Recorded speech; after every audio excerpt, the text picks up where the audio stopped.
Hello everyone, Andy here. This is the GoPro 11 with a Media Mod. I use it for my motovlog. So today pag-uusapan natin itong Motorstar again. It's been a while since I made a video. We're gonna talk about for my bike vlog.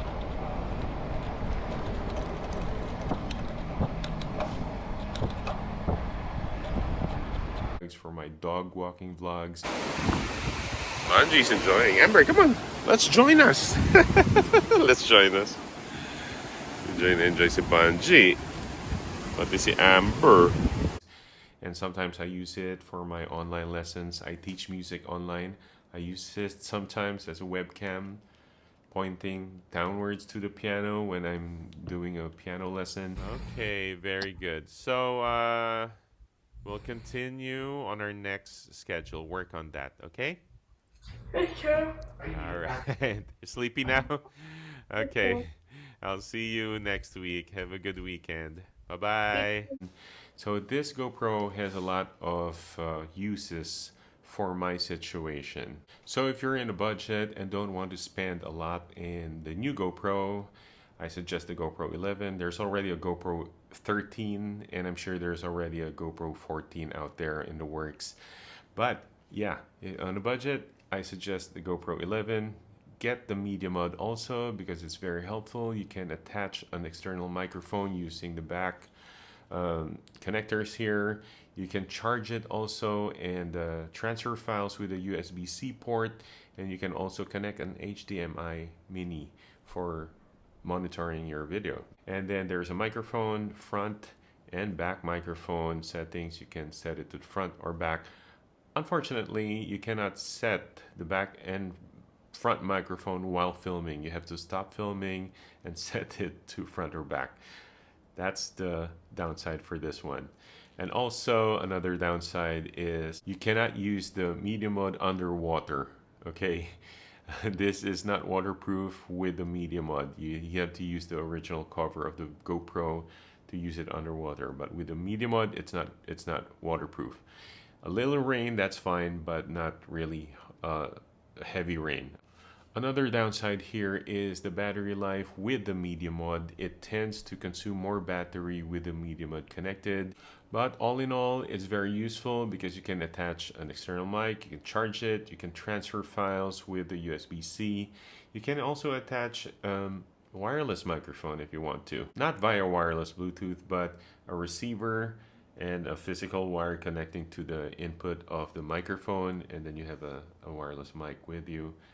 That's a good option also.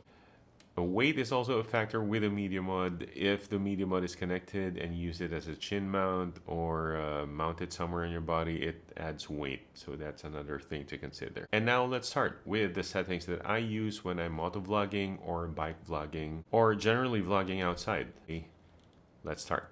Alright, when turn on the GoPro, my settings right here, the shortcuts here on the upper right is my battery status.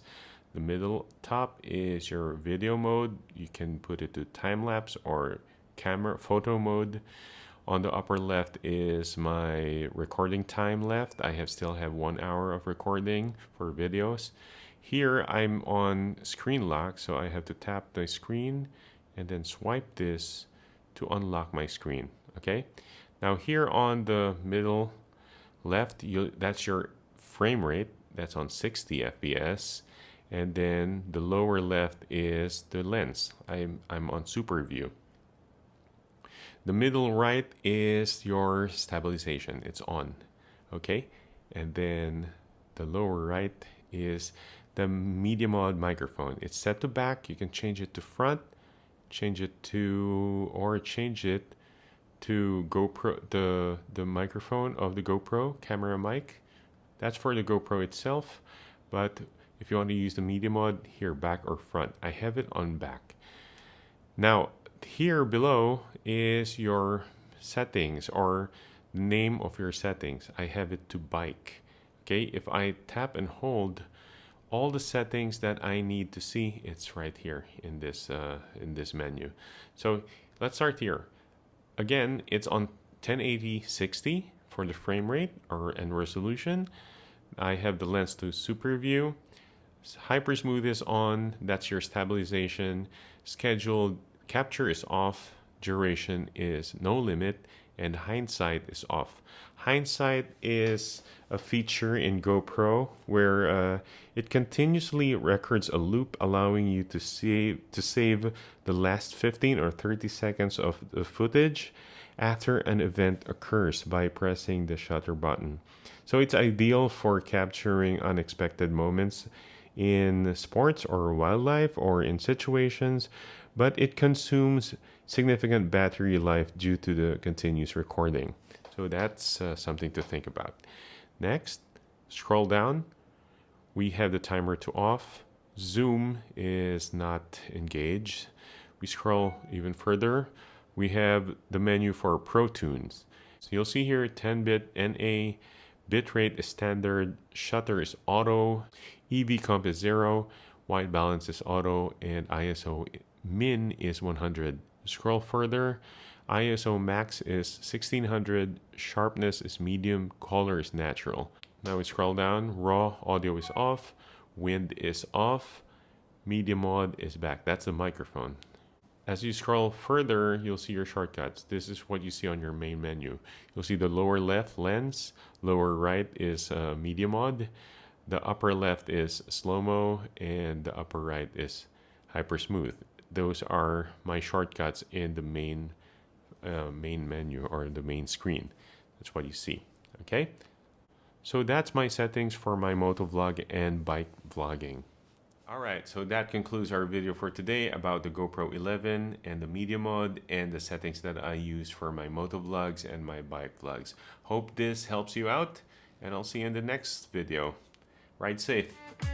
Oh, by the way, if you're into photography or videography or you're a content creator, I recommend checking out Dehancer. Dehancer is a film-like color grading plugin. It's available as a plugin for DaVinci Resolve, Final Cut Pro, Adobe After Effects and Premiere, Baselight, Photoshop, Lightroom, and Capture One Pro. You can also use Dehancer online to edit your photos. And since I like doing all my content on my iPhone, I use Dehancer for iOS. Let me show you. After downloading the app, the interface is straightforward. You can download immediately your photos and videos and choose any template or preset from the Dehancer team. And you can edit the preset even more in Edit, and you can edit the halation, the bloom, the film grain, and if you don't like it, you can dial it down a little bit to your liking.